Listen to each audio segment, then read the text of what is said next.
Conjunctivitis को pink आई भी कहा जाता है।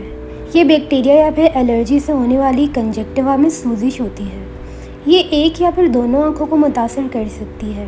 कंजक्टिवाइटिस से कभी भी आइज़ या फिर आई साइट पे कोई इफ़ेक्ट नहीं होता। कंजक्टिवाइटिस खुद से ठीक हो सकती है, लेकिन कभी कभी इसके लिए ट्रीटमेंट की ज़रूरत भी होती है। कंजक्टिवाइटिस के अगर कॉजेज़ की बात की जाए तो वायरल इन्फेक्शन इसका मेन कॉज है, जो कि नॉर्मली सीज़न चेंजेस की वजह से हो सकता है। उसके अलावा bacteria, dust and pollen, smoke, dirt and shampoos वगैरह शामिल हैं। या फिर ज़रूरत से ज़्यादा कॉन्टैक्ट लेंसेज का इस्तेमाल भी हो सकता है। क्योंकि इन्फेक्शियस कंजक्टिवाइटिस खुद रिकवर हो सकते हैं, तो इस वजह से उन्हें प्रिकॉशंस की बहुत शदीद ज़रूरत होती है। अगर हम इसके साइंस और सिम्टम्स की बात करें तो कंजक्टिवाइटिस के मेन सिम्टम्स में एक या फिर दोनों आँखों का लाल हो जाना, आईलिड का दुखना या फिर आईलिड पर स्वेलिंग हो जाना, आँखों से गैर ज़रूरी पानी आना, या फिर आँखों से थिक येलो डिस्चार्ज यानी चीपर लग जाना, या फिर क्रस्ट इन्फॉर्मेशन यानी सोते या फिर जागते टाइम आँखों में चिपचिपाहट महसूस होना, आँखों में इचनेस यानी कि जलन होना, चीज़ों का ब्लर दिखना, या फिर रोशनी की तरफ ना देख पाना शामिल है।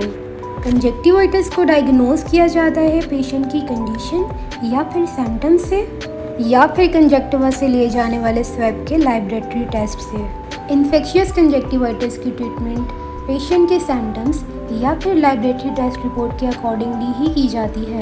अगर हम ट्रीटमेंट्स की बात करें तो कंजक्टिवाइटिस को डिफरेंट ट्रीटमेंट्स दी जाती हैं। वायरल कंजक्टिवाइटिस जो कि 1, 2 या फिर 3 हफ्तों में खुद से रिकवर हो जाते हैं, लेकिन कुछ कंडीशंस में उनको एंटीवायरल मेडिकेशन की ज़रूरत भी पड़ती है। दूसरे नंबर पर बैक्टीरियल कंजक्टिवाइटिस आते हैं, जिनको ट्रीटमेंट में एंटीबैक्टीरियल मेडिकेशंस, आई ड्रॉप या फिर ऑइंटमेंट की सूरत में दी जाती हैं। वार्म कंप्रेसेस यानी गर्म सिकाई दोनों ही यानी बैक्टीरियल और वायरल कंजक्टिवाइटिस को सुकून फराहम करती है।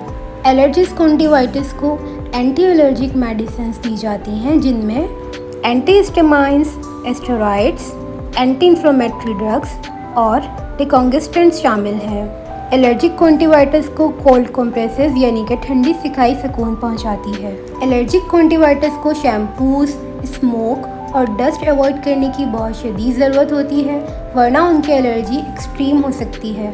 कंजक्टिवाइटिस के प्रिवेंशन में हाइजीन एक बहुत इंपॉर्टेंट रोल प्ले करती है। इन्फेक्शियस कंजक्टिवाइटिस को हाथों को बार बार वॉश करना, आँखों को टच और रब ना करना, अपनी कॉस्मेटिक और टॉवेल ना शेयर करना, पिलोज़ और बेड लाइन्स को फ्रिक्वेंटली चेंज करना, और अगर वो कॉन्टैक्ट लेंस यूज़ कर रहे हैं तो उन्हें एहतियात से यूज़ करना शामिल है।